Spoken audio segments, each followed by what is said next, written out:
প্রায় 10-15 দিন আগে কাঁচা কচুরিপানা কেটে এভাবে সুন্দর করে প্রতিটি মাদার সাইড দিয়ে বিছিয়ে দিয়েছিলাম। বলেছিলাম প্রাকৃতিক মালচিং হিসেবে ব্যবহার করতে। দেখুন কি সুন্দর শেকড় বেরিয়েছে। এর আগে সারের অভাব ছিল, পরে সামান্য পরিমাণ সার দিয়েছি, কিন্তু তাতে কাজ হয়নি। কিন্তু তার কিছুদিন পরে এভাবে দেওয়ার ফলে শিকড়গুলো উপরে এসে আপনার এই সারগুলো গ্রহণ করছে, যার ফলে গাছের দ্রুত বৃদ্ধি পাচ্ছে। এই হলো মালচিং।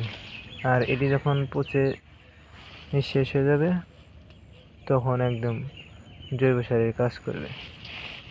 আপনারা চাইলে পদ্ধতিটি অবলম্বন করতে পারেন। ধন্যবাদ সবাইকে।